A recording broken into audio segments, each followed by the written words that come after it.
Shri Bhuvi properties private limited వారి 7 hills future city ఇప్పుడు మన సాగర్ హైవేలో నమ్మకానికి అమ్మలాంటిది మన భూవి ప్రాపర్టీస్. ప్రభుత్వాన్ని హెచ్చరించుడు కాదు, ఈ రోజు ప్రభుత్వం అబద్ధాలు ఆడుతుంది. ఈ ఆత్మహత్యల గురించి ఎందుకు చెప్పలేరు రేవంత్ రెడ్డి? ఈ ఆత్మహత్యలు ఎందుకు చచ్చిపోయిన? వీళ్ళు బల్పెక్కి చచ్చిపోయినరా? వీళ్ళు దేనికోసం చచ్చిపోయిన? కొవ్వెక్కి చచ్చిపోయినరా? ఎట్లా చచ్చిపోయినారు? నోటిఫికేషన్ ఇవ్వకుండా చచ్చిపోయినారు, నువ్వు నౌకర్లు ఇవ్వకుండా చచ్చిపోయినారు. కాబట్టి ఈరోజు మీరు రావాలి. ఇక్కడ 67,760 పోస్టులు ఎట్టెట్లు ఇచ్చిండ్రు, ఏ డిపార్ట్మెంట్లు ఇచ్చిండ్రు, మీరు ఏ డేట్లతో సహా వచ్చిన నోటిఫికేషన్ పట్టుకొని, నోటిఫికేషన్ డేట్లతో సహా వచ్చిన నువ్వు కూడా నాకు డేట్లతో సహా ఏ నోటిఫికేషను ఎప్పుడెప్పుడు ఇచ్చిండ్రు అనేది ఇక్కడ ఇప్పుడు టీజీపీ 50 రూపాయలు అయితే ఇవన్నీ ఉంటాయి కదా లెక్కలు, ఈ దొంగ లెక్కలన్నీ ఉంటాయి కదా. ఈ లెక్కలన్నీ ఇక్కడ చెప్పిన తర్వాతనే ఇక్కడికి వెళ్ళి కదిలేది.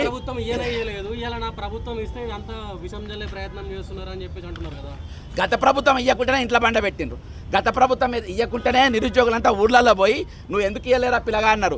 గత ప్రభుత్వం 2016, 2022 పేపర్ లీక్ చేస్తేనే మీ సంగతి చెప్పిండ్రు. మరి ఆ రోజు 2016 టీజీపీఎస్ చైర్మన్ ఎవరున్న పేపర్ లీక్ అయినప్పుడు గంట చక్రపాణి ఉండే. మరి గంట చక్రపాణికి ఈరోజు ఎక్కడున్నాడు? వైస్ ఛాన్సలర్ ఇచ్చి మీ దగ్గర కూర్చోబెట్టుకున్నారు. గంట చక్రపాణిని మీ దగ్గర కూర్చోబెట్టుకున్నారు, మీ కార్యాలయంలో కూర్చున్నారు. ఇవాళ నేనేం అడుగుతలేను, నువ్వు నంబర్ 1 స్టేట్లో అన్నావు. నంబర్ 1 స్టేటు ఉద్యోగులలో కాదు, నంబర్ 1 స్టేట్ ఈరోజు నిరుద్యోగులలో ఉన్నారు. ఈరోజు నంబర్ 1 స్టేటు నిరుద్యోగుల ఆత్మహత్యలు ఉన్నారు. నంబర్ 1 స్టేటు ఈరోజు అన్ఎంప్లాయ్మెంట్లో ఉన్నారు. కాబట్టి ఈరోజు నేను లెక్క పట్టుకొని వచ్చిన, మీరు ఇచ్చిన నోటిఫికేషన్ డేట్లతో సహా పట్టుకొని వచ్చిన, ఏ డేట్ రోజు ఏ రోజు ఇచ్చిండ్రు నాకు కూడా సేమ్ ఇదే టేబుల్ ఇవ్వాలి. ఏ రోజు ఎన్ని నోటిఫికేషన్లు ఇచ్చిండ్రు పట్టుకొని ఇక్కడికి రావాలి, ఇక్కడ చేయాలి. అప్పటిదాకా ఇక్కడికి వెళ్ళి కదిలేదు లేదు. బుర్ర వెంకటేశం వస్తారా, రేవంత్ రెడ్డి వస్తారా, ఎవరు వస్తారో రావాలి, ఇక్కడ లెక్కలు చెప్పాలి. అప్పుడే మేము ఇక్కడికి వెళ్ళి కదిలేదు. ఇంకా తెలంగాణ ప్రజలను కానీ, తెలంగాణ నిరుద్యోగులను కానీ, తెలంగాణలో ఉన్న విద్యార్థులను కానీ ఇంకా మేము మోసం చేస్తాం, దగా చేస్తాం, అందరినీ మా జేబుల కిందనే పెట్టుకున్నామంటే నడవది. ఆ పప్పులే ముడికాయి. కాబట్టి ఈరోజు ప్రశ్నించే రోజు వచ్చింది, నిలదీసే రోజు వస్తున్నాయి. అరే బాజాబ్తా ఒక పెద్ద జర్నలిస్ట్, పెద్ద జర్నలిస్టు, ఆయనను ముందు పెట్టుకొని ఈరోజు తెలంగాణ అంతా బ్రహ్మాండంగా ఉన్నారు, నిరుద్యోగులు అంత సంతోషంగా ఉన్నారు, పరీక్షలకు ప్రిపేర్ అవుతుండ్రు అని చెప్పి ఇంత పచ్చి అబద్ధం చెప్తే తెలంగాణలో గొడ్డుపోయిన ఆదబ్బా 44 కోట్ల జనం ఉన్న ఇక్కడ ఒక్కడు కూడా స్పందించేటోళ్ళు లేడు. ఇంత పచ్చి అబద్ధం ఆడితే ఒక మాట్లాడేటోళ్ళు లేడు. ఏమైపోయింది ఈరోజు? దేనైపోయింది? కాబట్టి నువ్వు అబద్ధం ఆడితే నడుస్తుంది అనుకున్నావు. అబద్ధాలు ఆడితే మిస్టర్ నడవది రేవంత్ రెడ్డి. ఈ బలుగుతా తోలు తీస్తామని చెప్తున్నా. నీ ఇష్టం వచ్చిన మాట్లాడితే నడవదు. ఇక్కడ నువ్వు ఓటుకు నోట్లో తప్పించుకోవచ్చు, నువ్వు ఈడీలకి వెళ్ళి తప్పించుకోవచ్చు, బీడీలకి వెళ్ళి తప్పించుకోవచ్చు, కానీ జనం నుండి తప్పించుకోలేవు, ప్రజాక్షేత్రం నుండి తప్పించుకోలేవు. ఈరోజు వాస్తవం చెప్పేదాకా ఇక్కడికి వెళ్ళి కదలేదు. నేను ప్రతిదీ లెక్కలు తీసుకొని వచ్చిన. ఇక నీ పక్కన ఉన్న ఆంధ్రప్రదేశ్ నోటిఫికేషన్లు తీసుకొని వచ్చిన. అక్కడ జాబ్ క్యాలెండర్ ఇచ్చి ఎన్ని నౌకర్లు ఇచ్చిండ్రు, ఇక్కడ నీవు ఎన్ని నౌకర్లు ఇచ్చినావు, ఇక్కడ తేలాల్సిన అవసరం ఉంది. ఈరోజు అప్పటిదాకా ఇక్కడికి వెళ్ళి కదలేదే లేనేలేదు. ఇవాళ బీచ్ పెంచుకొని ఇక్కడ కూర్చున్నా. ఇక్కడ రీప్రజెంటేషన్ ఇస్తే మీరు 4 గీక్కో పక్కన పడేస్తారు. నేను ఆల్రెడీ వయసు పెంచమని చెప్పిన.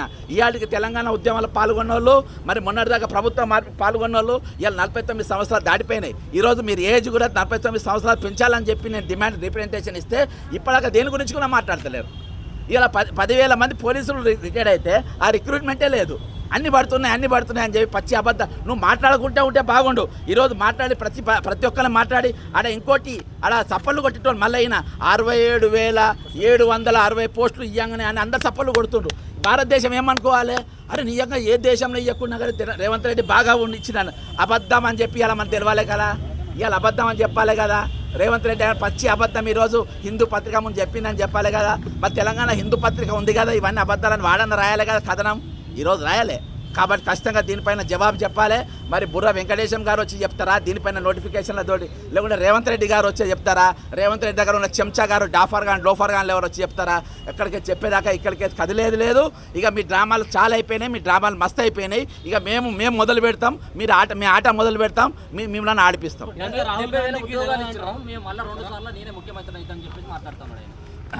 2 సార్లు కాదు 10 సార్లుగా అమ్మని ఎవడొద్దంటాడు. నువ్వు నాకు చేస్తాననేది నువ్వు చేసేదేంది? ఈరోజు దొంగల రాజ్యం నడుస్తుంది, అర్థమైందా? ఈయనను చూసి ఇలా వెస్ట్ బెంగాల్లో కూడా ఒక ఓటుకు నోటు దొంగను అక్కడ వేసిండ్రు. కాబట్టి వచ్చే రోజులలో ఈరోజు దొంగతనాలు చేస్తున్నందుకు కాన్స్టిట్యూషన్ అనేది అయిపోయింది. ది లార్జెస్ట్ కాంగ్రెస్ పార్టీ ఒక దొంగలను తీసుకొని వచ్చేసిందంటే ఇంత మించిన దౌర్భాగ్యం ఏముంటుంది? కాబట్టి ఇక్కడ మన లెక్కలు చెప్పేదాకా ఇక్కడికి వెళ్ళి కదిలేదు లేదు. ఈడ మన లెక్కలు చెప్పాల్సిందే. ఇక్కడ మనకు ఎన్ని పోస్ట్ ఇస్తా పోస్టుల లెక్కలు చెప్పాల్సిందే. అప్పటిదాకా ఇక్కడికి వెళ్ళి కదిలేదు లేదు. ఇక్కడికి వెళ్ళి బోసి మంచి కూర్చుంటాం.